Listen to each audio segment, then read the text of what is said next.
संदीप, ये तो पता नहीं कि आजकल जो आईपीओ आ रहे हैं वो हेल्थ के लिए कितने अच्छे हैं लोगों के, लेकिन वेल्थ के लिए तो अच्छे हैं। कम से कम ये समझ में आ रहा है बर्गर किंग में आपकी वेल्थ बनी, जिनको लगा उनकी। बाकी तो देखिए नसीब वाली बात है, किसको उसमें मिला है अलॉटमेंट, किसको नहीं। लेकिन बनाते तो बर्गर ही हैं सेम। बिस्किट्स और बेकरी प्रोडक्ट्स बनाने वाले ये मिसेस बेक्टर फूड का आईपीओ भी आज खुल रहा है। ये भी इसी तरह के प्रोडक्ट बनाते हैं। अच्छी ब्रांड है, एक इनका अपना एक अच्छा मार्केट है। कुछ चीज़ें जो मुझे इस कंपनी के बारे में जो अच्छी लगी वो ये है कि एक तो ये चीज़ क्लियर कट है कि भाई इसके वैल्यूशन रीजनेबल है।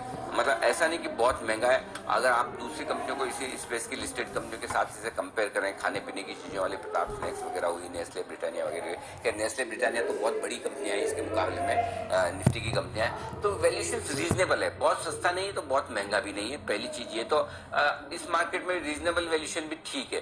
थोड़ा सा गैप है जो लिस्टिंग पर आपको बढ़ता हुआ नजर आएगा, इसलिए लिस्टिंग पर थोड़े मुनाफे की गुंजाइश इन्होंने छोड़ी है। एंकर बुक अच्छी बनकर आई है। कुछ अच्छे नाम, अच्छे फंड्स हैं जो बढ़िया क्वालिटी आईपीओ में निवेश करने के लिए जाने जाते हैं, वो आपको थोड़ा कंफर्ट देते हैं। 25 साल का बड़ा इंटरेस्टिंग और मजबूत बैकग्राउंड है प्रमोटर्स का इस कारोबार का, जो इनके लिए बड़े फायदे की बात है। तो तीन अच्छी चीज दिखे। खाली एक ही चीज को लेकर मैं थोड़ा सा परेशान हूँ, और वो एक ग्रोथ पिछले 3 साल में 18, 19, 20 में उतनी नहीं है जो होनी चाहिए। मुश्किल से थोड़ी सी ग्रोथ आई है, हार्डली 5-6% के आसपास की रेवेन्यू ग्रोथ है।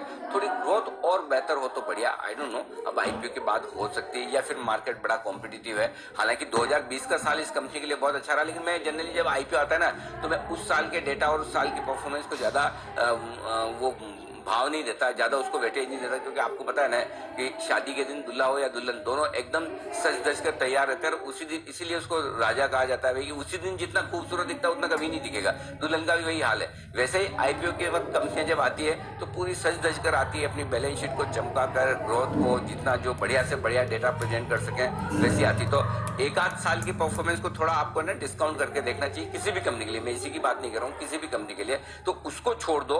तो बाकी इस साल के डेटा तो मजबूत है, लेकिन मैं पिछले 3 साल के डेटा देख रहा हूँ तो थोड़ी ग्रोथ सुस्त है। उम्मीद करते हैं कि अब वापस कोविड खत्म होने के बाद, हालांकि कोविड पीरियड में इनकी ग्रोथ आई है, तो फिर से ग्रोथ आ सकती है। तो अब करना क्या है, जो शॉर्ट टर्म इन्वेस्टर्स हैं सिर्फ लिस्टिंग पर पैसा कमाने के लिए आज से पैसा लगाते हैं, आप लगा लीजिए, कोई दिक्कत नहीं है। लगाने की वजह क्या है, पहली चीज लिस्टिंग नीचे नहीं होगी, ये कंफर्ट है, तो आपको कम से कम अपना कैपिटल प्रोटेक्शन मिल गया।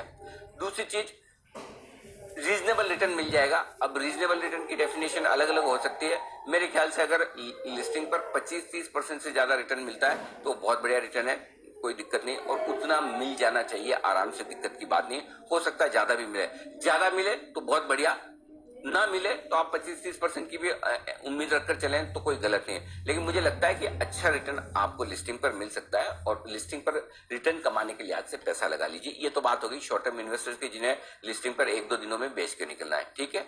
अब आइए दूसरे इन्वेस्टर्स जो लॉन्ग टर्म वाले हैं।